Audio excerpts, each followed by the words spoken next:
9వ రోజు పత్రిజీ ప్రబోధాల్లో నిన్నటికి కంటిన్యూ చూద్దామండి. నిన్న మనము మర్కట సన్యాసం గురించి తెలుసుకున్నాము. ఈరోజు రెండవ రకం ఆపత్ సన్యాసం. ఒకానొక ధనికుడు సంపాదించి చచ్చిపోయే ముందు ఎలాగూ పోతున్నాను కదా, ఇప్పుడు సన్యసిస్తే పైలోకాల్లో ఇన్సూరెన్స్ ఉంటుందనుకుంటాడు. చావు ముంచుకొని వస్తేనో లేక ఆపద ముంచుకొని వస్తేనో వాడు సన్యసించుదామనుకుంటాడు. ఎందుకంటే చనిపోయిన తరువాత మంచి లోకాలకు వెళ్ళాలని చెప్పేసి. అది కూడా వ్యాపారమే అతనికి.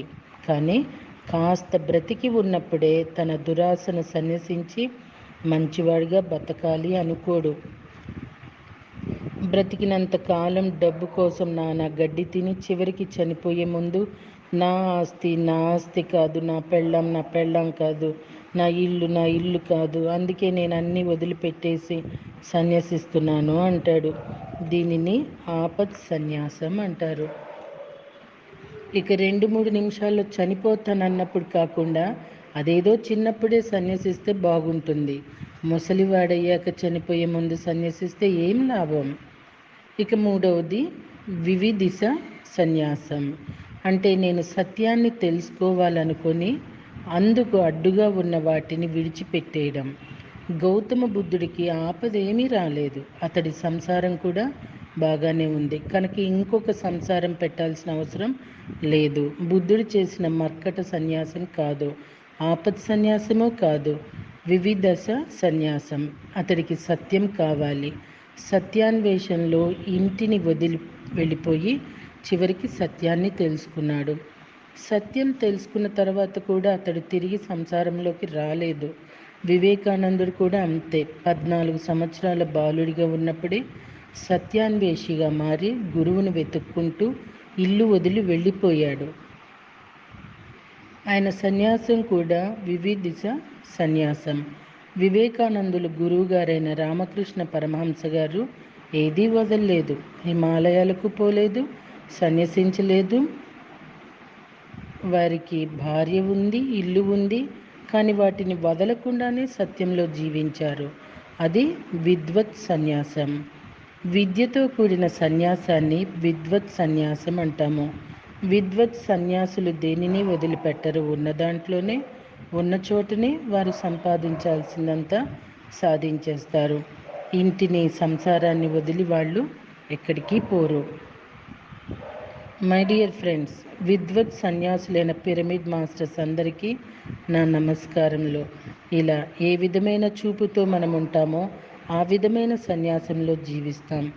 ఏ దృష్టితో ఇంటిని, పెళ్ళాం పిల్లల్ని వదిలి వెళితే ఆ దృష్టితోనే దొరకవలసింది దొరుకుతుంది. బుద్ధుడు మరి వివేకానందుడు ఇద్దరూ కూడా భవిష్యత్తు కోసం వర్తమానాన్ని వదిలిపెట్టారు. ఉన్నది వదిలిపెట్టేసి భవిష్యత్తు మీద కోరికతో వెళ్ళారు. కానీ విద్వత్ సన్యాసి అయిన రామకృష్ణ పరమహంస ఏదీ వదిలిపెట్టలేదు. సరికదా? వర్తమానంలో జీవిస్తూనే భవిష్యత్తును పట్టుకున్నాడు. నేలను విడిచి అతడు నింగిలో సాము చేయలేదు. మనం కూడా విద్వత్ సన్యాసులుగా నేల మీద కాళ్ళు ఉంచి నింగిలో సాము చేయాలి. మనకు వర్తమానం కావాలి, మరి భవిష్యత్తు కూడా కావాలి. మన చూపు అలా ఉన్నప్పుడే మనకు ఏది కావాలో అది లభిస్తుంది. మన ఆత్మ యొక్క చూపు ఎలా ఉంటుందో మన జీవితం అలా సార్థకమవుతుంది. చూపును బట్టే చూడబడేది ఉంటుంది. కరుణామయుడైన యేసుప్రభు తలుపులు తట్టడి తెరవబడును అన్నాడు. అంటే తలుపులు నిజానికి తెరవబడే ఉన్నాయి. కాస్త అలా తట్టితే చాలు పూర్తిగా తెరుచుకుంటాయని దాని అర్థం. మనము తలుపులు పూర్తిగా మూసుకునే ఉన్నాయనుకుంటున్నాం. మన చూపు అలా ఉంది కనుకనే అవి మూసుకుని ఉన్నట్లు మనకు కనబడుతున్నాయి. అసలు తలుపులే లేవనుకుంటే ఇక మూసుకోవటానికి అవకాశం ఎక్కడిది? హాయిగా అటు నుంచి ఇటు, ఇటు నుంచి అటు తిరుగుతూ ఉండవచ్చు. కనుక చూపుని బట్టి చూడబడేది ఉంటుంది. మరి ఆ చూసేవాడినే ద్రష్ట అంటారు. ఆ ద్రష్ట యొక్క దృష్టి ఎటువైపు ఉంటే అక్కడ ఒక సృష్టి జరుగుతూ ఉంటుంది.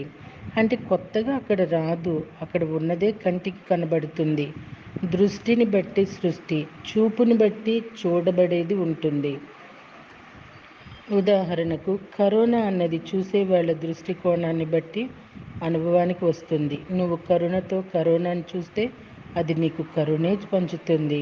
నువ్వు వరస్ట్ దృష్టితో కరోనాను చూసావనుకో, అది నీకు వరస్ట్ ఫలితాన్నే ఇస్తుంది. చివరికి నిన్ను చంపేస్తుంది. నీ వరస్ట్ ఆలోచనలతో నువ్వు భూమికి భారంగా పరిణమించావు కనుక నువ్వు భూమి మీద ఉండటానికి వీలు లేదని కరోనా అనుకుంటుంది. భూమికి బరువుగా ఉన్నవాడే చావుకు భయపడతాడు. అలాంటి లోక కంటకుడిని ఇక నువ్వు పోయిరా నాయనా అంటూ పైలోకాలకు సాగనంపుతుంది. ఇలా భయపడే వాడిని కరోనా భయపెడుతుంది. వీళ్ళందరినీ చంపి ఆ రక్తపు కూడు తినటం కంటే భిక్షాటన ఎత్తుకోవటం మేలు అంటాడు. అర్జునుడి మాటలు విని శ్రీకృష్ణుడు, నీవెవరివయ్యా వాళ్ళని చంపడానికి? ఆత్మ ఎన్నటికీ చంపబడదు. నైనం చిదంతి శస్త్రాణి నైనం దహతి పావక నచైనం క్లేదయంతాపో నశోషయతి మారుత. అంటే ఆత్మ శాస్త్రాలతో ఛేదించబడదు, అగ్నిలో దహించబడదు, నీటిలో తడిపివేయబడదు, మరి గాలికి ఆర్పివేయబడదు. ఆత్మ శాశ్వతమని చెప్పాడు. నరుడైన అర్జునుడు ఎదుటివారిలో ఉన్న శరీరాన్ని మాత్రమే చూస్తూ ఉంటే, నారాయణుడైన శ్రీకృష్ణుడు వారిలో ఉన్న శాశ్వతమైన ఆత్మను చూస్తున్నాడు. అందుకే వాళ్లను చంపు అని చెప్తాడు. హతో వా ప్రాప్యసి స్వర్గం జిత్వా భోక్షస్యై మహిం తస్మం దుత్తిష్ట కౌంతేయ యుద్ధం కృత నిశ్చయ. ఒకవేళ నువ్వు యుద్ధంలో జయిస్తే మహారాజు అవుతావు, లేదా మరణిస్తే స్వర్గలోకాలను అనుభవిస్తావు. ఎలా చూసినా నీకు నష్టం అన్నదే లేదు కనుక యుద్ధం చేయి అర్జున అని చెప్తాడు. మళ్ళీ రేపటి రోజున కంటిన్యూ చేద్దామా అండి? Thank you.